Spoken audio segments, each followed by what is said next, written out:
Hi, everyone, and a very warm welcome to all of you to this episode of Mahabharat.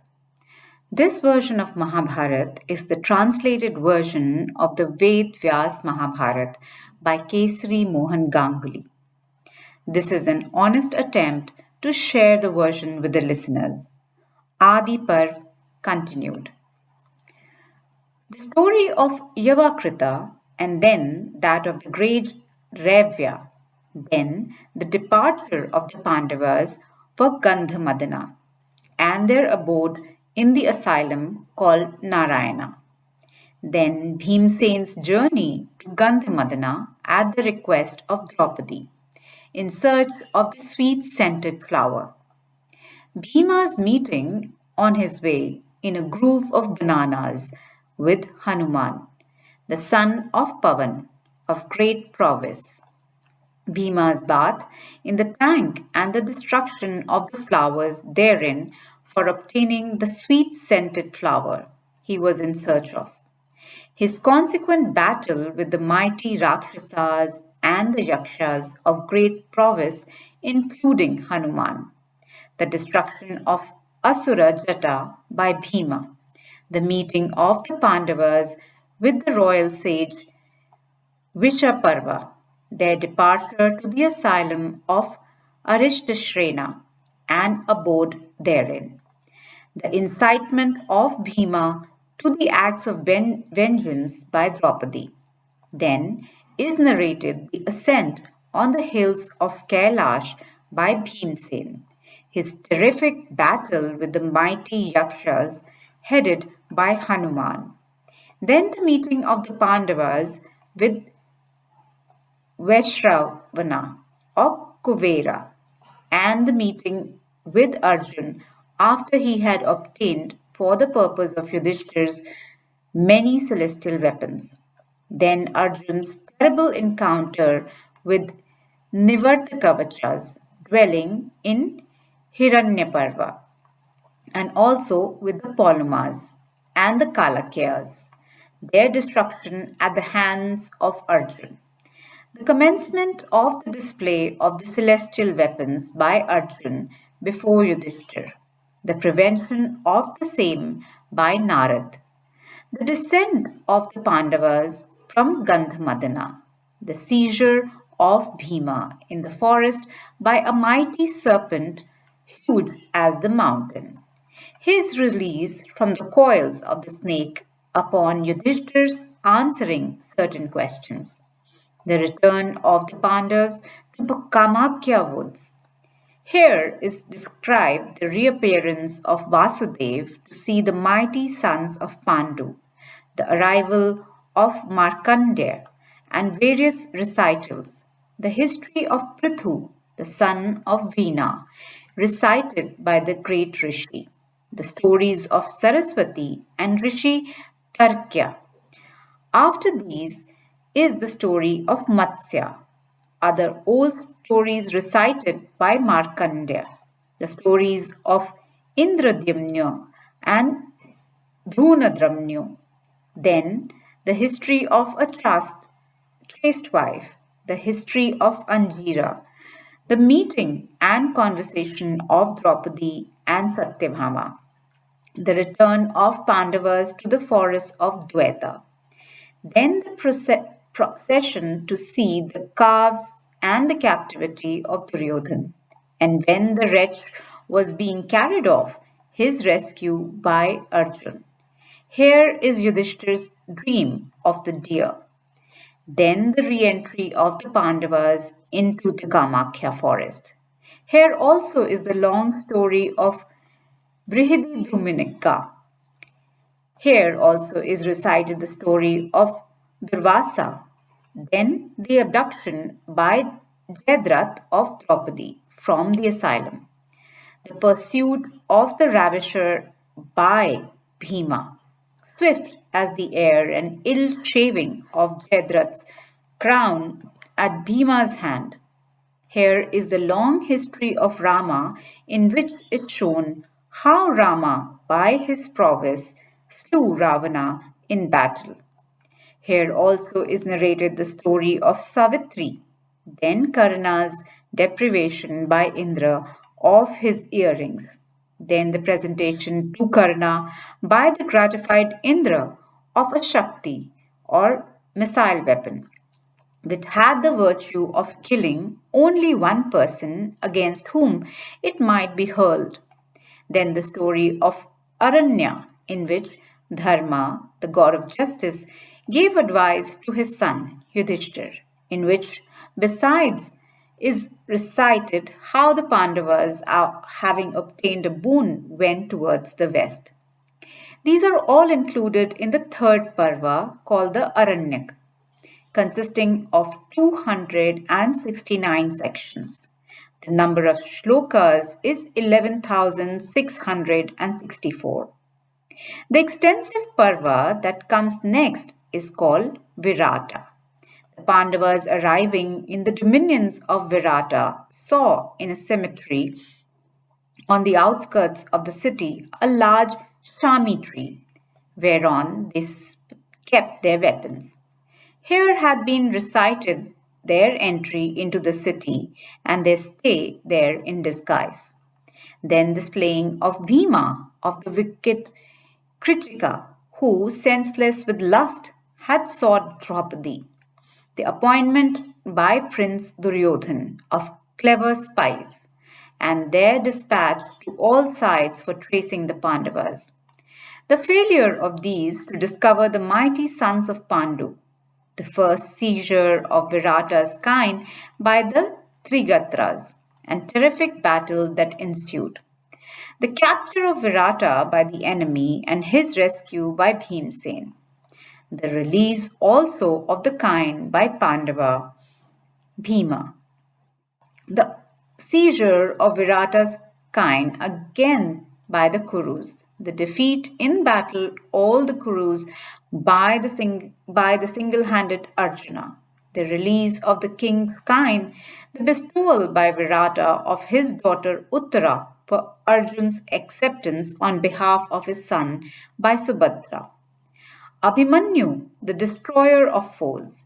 These are the contents of the extensive fourth parva, Virata. The great Rishi Vyas has composed in these 67 sections. The number of shloka is 2050. Listen then to the contents of the fifth parva, which must be as Udyoga.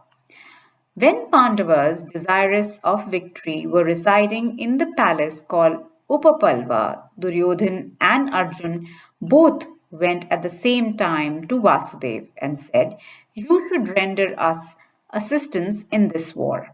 The high-souled Krishna, upon these words being uttered, replied, "O ye first of men, a counselor in myself, who will not fight and one Akshayuni of troops, which of these shall I give to which of you?"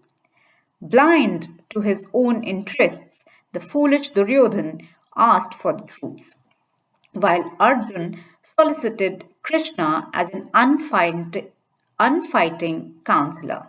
Then, in describing how, when the king of Madura was coming for the assistance of the Pandavas, Duryodhan, having deceived him on the way by presents and hospitality, induced him to grant a boon and then solicited his assistance in battle. Haushalya, having passed his word to Duryodhan, went to the Pandavas and consoled them by reciting the history of Indra's victory over Virat.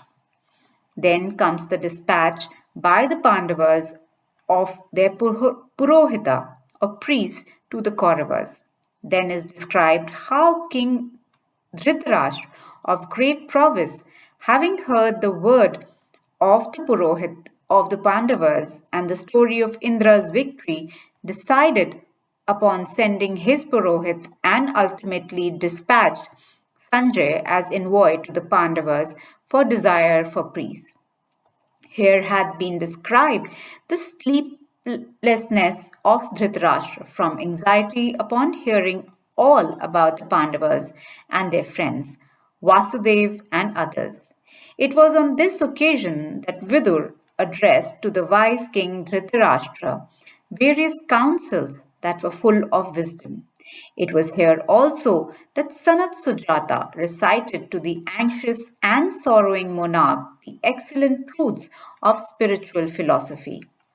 On the next morning, Sanjay spoke in the court of the king of the identity of Vasudev and Arjun. It was then that the illustrious Krishna, moved by the kindness and a desire for peace, went himself to the Kaurava capital, Hastinapur, for bringing about peace. Then comes the rejection by Prince Duryodhan of the embassy of Krishna, and who has come to solicit peace for the benefit of both parties. Here had been recited the story of Dambodara, then the story of high soul Matoli's search for a husband for his daughter. Then the history of the great sage Galava. Then the story of the training and discipline of the son of Bridula. Then the exhibition by Krishna before the assembled Rajas and his yoga power upon learning the evil counsels of Duryodhan and Karna. Then Krishna's taking Karna in his chariot and his tendering to him of advice, and Karna's rejection of the same from pride. Then the return of Krishna, the chastier of enemies from Hastinapur to Upapalva, and his narration to the Pandavas of all that had happened. It was then that those oppressors of foes, the Pandavas, having heard all the consulted properly with each other, made every preparation for war. Then comes the march from Hastinapur for battle of foot soldiers, horses, charioteers, and elephants. Then the tale of the troops by both parties. Then the dispatch by Prince Duryodhan of Uluka as envoy to the Pandavas on the day previous to the battle. Then the tale of the charioteers of different classes. Then the story of Amba. These all have been described in the fifth parva called Udyoga of the Bharata, abounding with the incidents appearing to war and peace. O ye ascetics, the great Vyasa had composed 186 sections in this parva. The number of shlokas also composed in this by the great Rishi is 6,698. Then is recited the Bhishma Parva, replete with wonderful incidents. In this had been narrated by the Sanjay the formation of the regions known as Jambu. Here had been described the great depression of Yudhishthir's army and also a fierce fight for 10 successive days. In this, the high-souled Vasudev, by reasons based in the philosophy of final release, drove away Arjun's compunctions, springing from latter's regard for his kindred, whom he was on the eve of slaying. In this, the magnanimous Krishna, attentive to the welfare of Yudhishthir, seeing the loss inflicted on the Pandava army, descended swiftly from his chariot himself and ran, with dauntless breast, his driving whip in hand, to effect the death of Bhishma. In this, Krishna also smote with piercing words Arjun, the bearer of the Gandiva, and the foremost in battle among all wielders of weapons. In this, the foremost of bowmen, Arjun, placing Shikhandi before him and piercing Bhishma with his sharpest arrow, felled him from his chariot. In this, Bhishma lay stretched on his bed of arrows. This extensive parva is known as the sixth in the Bharata. In this has been composed 117 sections. The number of shlokas is 5,884 as told by Vyasas, conversant with the Vedas.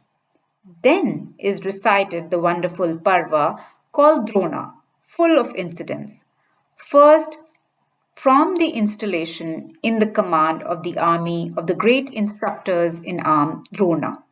Then the vow made by the great masters of weapons of seizing the wise Yudhishthir in battle to please Duryodhan. Then the retreat of Arjun from the field after the Sanstapakas. Then the overthrow of Bhagadatta, like to a second Indra in the field, with the elephant Supritika by Arjun. Then the death of the hero Abhimanyu in his teens, alone and unsupported, and at the hands of many Maharathas, including Jayadratha. Then, after the death of Abhimanyu, the destruction by Arjun, in battle by 7 Akshayonis of troops, and then of Jayadratha. Then the entry by Bhima of mighty arms, and by that foremost of warriors in chariot, Satyaki into the Kaurava ranks, impenetrable even to the gods, in search of Arjun, in obedience to the orders of Yudhishthir, and the destruction of the remnant of Sanstapakas. In the Dron Parva is the death of Alambusha, of Shrutyus, of Jalasandh, of Somadatta, of Virata, of the great warrior in chariot Drupad, of Ghatotkach and others. In this Parva, Ashwasthama, excited beyond measure at the fall of his father in the battle, discharged the terrible weapon Narayana. Then the glory of Rudra in connection with the burning of the 3 cities. Then the arrival of Vyasa and recital by him of the glory of Krishna and Arjun. This is the great 7th Parva of Bharata, in which all the heroic chiefs and princes mentioned were sent to their account. The number of sections in this is 170. The number of shlokas as composed in the Drona Parva by Rishi Vyas, the son of Parashar and the possessor of true knowledge, after much meditation, is 8,909.